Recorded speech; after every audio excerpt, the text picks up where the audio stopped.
Assalamualaikum, I'm Zainab and today my topic of discussion is brain, anatomy and physiology of the brain. इसके हमने last lecture में कुछ superficially parts पढ़े थे और कुछ इसकी हमने डिस्कशन की थी, इसके फंक्शंस क्या होते हैं जनरली कोऑर्डिनेशन के लिए या ऐसा कुछ जो भी है वो लास्ट लेक्चर में हम लोग कवर कर चुके हैं। आज हम पढ़ेंगे सेरिब्रम को। Cerebrum is the largest part of the brain, largest section जो जिसने कवर किया हुआ है हर चीज को, मतलब जो सेरिबेलम है या सब कुछ इसके इंटरनली या हम लोग कह सकते हैं कि इसके नीचे पाए जाते हैं। तो largest section of the brain या जिसने ज्यादा वॉल्यूम जो कवर किया हुआ है वो सेरिब्रम ने किया है। This is the brain.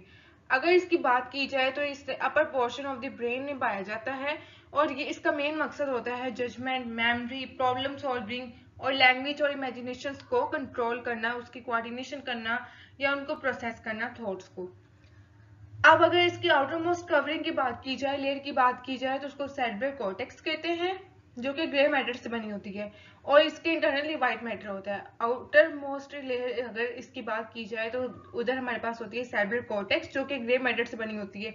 It's about 2 to 4 mm thick और इसके अंदर बिलियन ऑफ न्यूरॉन्स पाए जाते हैं। ठीक है, अगर हम लोग स्पाइनल कॉर्ड की बात की जाए तो वहां मैकेनिज्म थोड़ा सा उल्टा आ जाता है। अगर इसके सुपरफिशियली ग्रे मैटर पाया जाता है तो जो स्पाइनल कॉर्ड है उसमें इंटरनली ग्रे मैटर पाया जाता है और आउटर लेयर में व्हाइट मैटर होता है।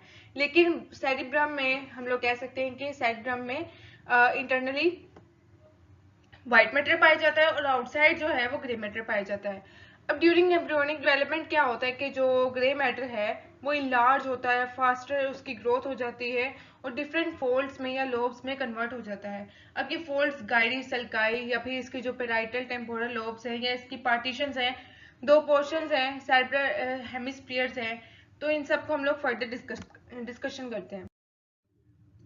सबसे पहले तो जो इसके फोल्ड्स होते हैं ब्रेन के उनको हम लोग कहते हैं गाइरी।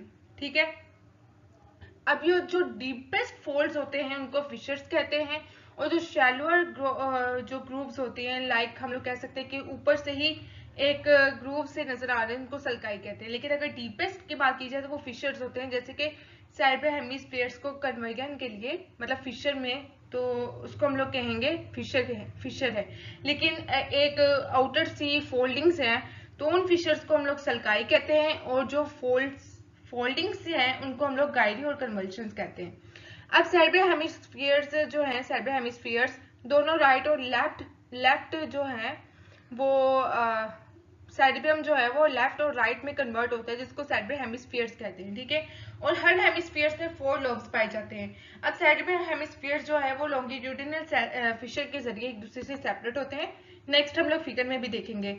अब ये दोनों सेरेब्रल हेमिस्फीयर्स जो हैं एक दूसरे के दरमियान में एक ब्रिज होता है, नर्व फाइबर्स होती है जो इन दोनों को कनेक्ट करती है, जिसको हम लोग कहते हैं कॉर्पस कैलोसम।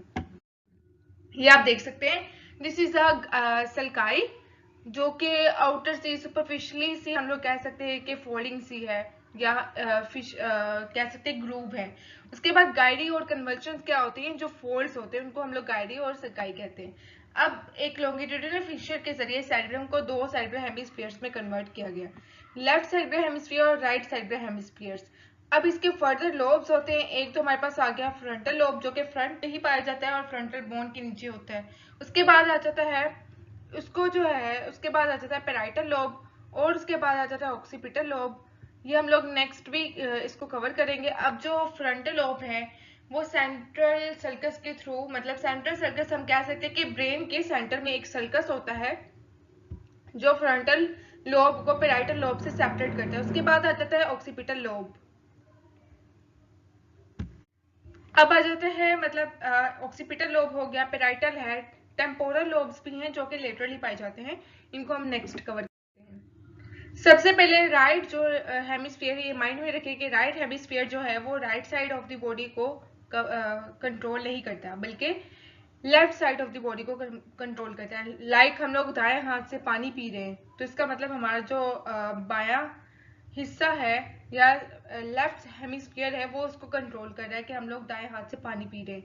और अगर हम लोग इसी तरीके से अगर बात करें कि बाएं हाथ से कोई काम करना है, काम काज करना है, कुछ लिखना पढ़ना, तो अगर हम लोग बाएं हाथ से इसको कंट्रोल कर रहे हैं तो इसका मतलब जो हमारा राइट हेमिस्फीयर है वो उसको कंट्रोल कर रहा है। ज्यादातर ये होता है कि हमारी जो बॉडी में है वो लेफ्ट हेमिस्फीयर ज्यादा डोमिनेंट होता है। लाइक हम लोग कोई भी राइड कर रहे हो या कुछ पढ़ रहे हो, कुछ भी, ज्यादातर हमारी एक्टिविटी किससे होती है?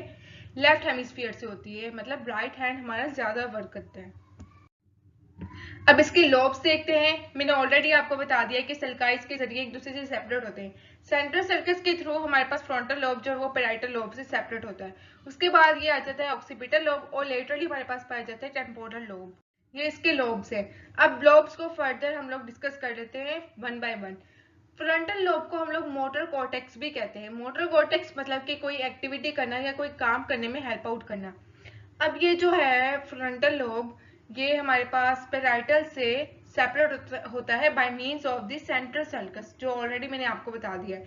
अब ये कह सकते हैं हम लोग के ज्यादा एरिया जो है वो फ्रंटल लोब ने कवर किया होता है। अब इसका फंक्शन क्या होता है? मोटर फंक्शंस को कंट्रोल करना। लाइक हम लोग कुछ बोल रहे हैं, कुछ पर्सनैलिटी है हमारी, हमारे जितने भी मोटर फंक्शंस हैं, मतलब हमने किसी चीज को टच किया, बैक टू हम नॉर्मल हुए, बैक टू हम लोगों ने किया कि हाथ को पीछे हटाया, तो वो सारी चीजें कौन कंट्रोल कर रहा है? फ्रंटल लोब कंट्रोल कर रहा है, जिसको मोटर कॉर्टेक्स भी कहते हैं। उसके अलावा प्लानिंग, रीजनिंग, इमोशंस और प्रॉब्लम सॉल्विंग में भी हेल्प आउट करता है। उसके बाद आ जाता है पैराइटल लोब, जिसको हम लोग सेंसरी कॉर्टेक्स भी कहते हैं। हम कह सकते हैं कि सेंसेशंस को कंट्रोल करता है। लाइक ये हम लोग करेंगे सेंट्रल सल्काई से थोड़ा सा पीछे, और मोस्ट हम लोग कह सकते हैं प्रोमिनेंट पोर्शन जो होता है ना, उसको पैराइटल लोब कहते हैं, जिसको हम सेंट्रल कॉर्टेक्स भी कहते हैं। ये क्या करता है कि सेंसरी इंपल्सेस को इंटरप्रेट करता है और उनको रिसीव करता है, इंटरप्रेट करता है, और एक लैंग्वेजेस को भी इंटरप्रेट करता है। लाइक हम लोग जो भी फील करते हैं sensory information like touch, pressure, pain, temperature, जो भी ये सब सारी सेंसेशंस को जो पार्ट रिसीव करता है वो पैराइटल लोब है, सेंसेशंस को कंट्रोल करता है, इसलिए इसको सेंसरी कॉर्टेक्स कहते हैं। अब ऑक्सीपिटल लोब को हम लोग विजुअल कॉर्टेक्स भी कहते हैं। विजुअल कॉर्टेक्स, ये याद रखें, विजुअल कॉर्टेक्स है तो इसका मतलब कि देखने में हेल्प आउट करना। ये बैक ऑफ द हेड में पाया जाता है, ठीक है। अब ये हमारे पास आईज की जो है मूवमेंट, उसकी इनपुट और उसकी विजन को कंट्रोल करता है, इसलिए हम लोग इसको क्या कहते हैं? Visual cortex. इसके बाद आ जाता है टेम्पोरल लोब, जो कि लेटरली पाया जाता है, lateral portion of the cerebrum में। इसको हम लोग ऑडिटरी कॉर्टेक्स भी कहते हैं। याद रखिए ये कानों के करीब है, इसलिए हम लोग जो है इसको क्या कहते हैं? लेटरल।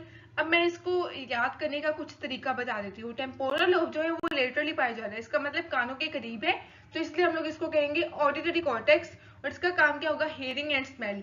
इसी तरह ऑक्सीपिटल लोब अगर हम लोग बात करें तो हमारी आईज जो है वो पीछे जो है वो रेटिना होता है, रेटिना से फिर ऑप्टिक नर्व जनरेट होती है। ऑप्टिक नर्व हम कह सकते हैं कि हमारी ऑक्सीपिटल लोब से थोड़ी सी कनेक्टेड से हम लोग कह सकते हैं, तो इसका मतलब कि विजुअल वाला जो है ऑक्सीपिटल ही होगा। इसका फ्रंटल जो फ्रंट पे पाया जाता है, इसका काम होगा मोटर, मतलब हम लोग क्या कह सकते हैं कि कुछ सोच के कुछ काम करना, वो मोटर, ठीक है, और वो क्या होगा? फ्रंटल होगा। और उसके बाद पैराइटल की बात की जाए तो हम लोग कुछ सोचना हो या फिर हम लोगों को सेंसेशंस फील हो, तो हम लोग उसको क्या कहेंगे? टेम्पोरल लोब जो है, जो हमारे पास पैराइटल लोब है, सॉरी, वो इसको कंट्रोल करता है। ये कुछ हम कह सकते हैं कि याद करने का तरीका।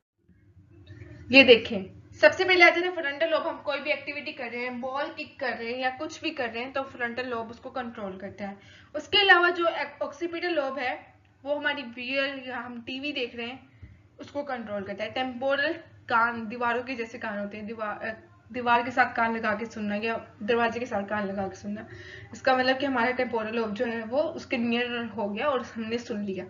इसके अलावा पैराइटल लोब जो कि सेंसेशंस को कंट्रोल करता है, किसी को हक करने का दिल करना या जो भी है सेंसेशंस को कंट्रोल करना।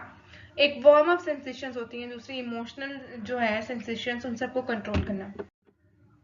अब मेन सेरिब्रम का फंक्शंस क्या होता है? एक तो वॉलंटरी मूवमेंट्स को कंट्रोल करता है। लाइक हमने ऑलरेडी आपको बता दिया कि जो हमारे पास सेरिब्रम के वॉलंटरी मूवमेंट्स हैं, लाइक बॉल किक करना, ये हमारे वॉलंटरी कंट्रोल में आता है। उसके अलावा जो है टेम्परेचर, पेन, टेस्ट, हेयरिंग और स्मेल को की परसेप्शंस के लिए, मतलब सेंसरी फंक्शन। मोटर फंक्शन जो है वो कॉन्शियस कंट्रोल वाला मोटर फंक्शन। लाइक ये नहीं कि हमारी जो ब्लड वेसल्स हैं या जो भी हमारे मोटर फंक्शंस हो रहे हैं, या हमारी ब्लड सप्लाई या हमारी GIT कंट्रोल मूवमेंट है, वो हमारे कंट्रोल में नहीं है। ये सारी मूवमेंट्स जो हैं ये हमारे कंट्रोल में नहीं है। जो मूवमेंट्स हमारे कंट्रोल में है वो सेरिब्रम कंट्रोल करता है, लेकिन जो सेंसरी सेंसेशंस है वो हमारा ब्रेन, हमारा जो पैराइटल लोब है वो कंट्रोल करता है। उसके अलावा हमारी स्पीच, हमारी इंटेलिजेंस, हमारी मेमोरी और लर्निंग को भी सेरिब्रम कंट्रोल करता है। नेक्स्ट है सेरिबेलम, जो हम लोग नेक्स्ट लेक्चर में कवर करेंगे। आज के लिए इतना काफी है, इसको डाइजेस्ट करें। नेक्स्ट लेक्चर मैं जल्दी डिलीवर करूंगी जिसपे हम लोग सेरिबेलम को डिस्कस करेंगे। Thank you so much for your time and Allah Hafiz.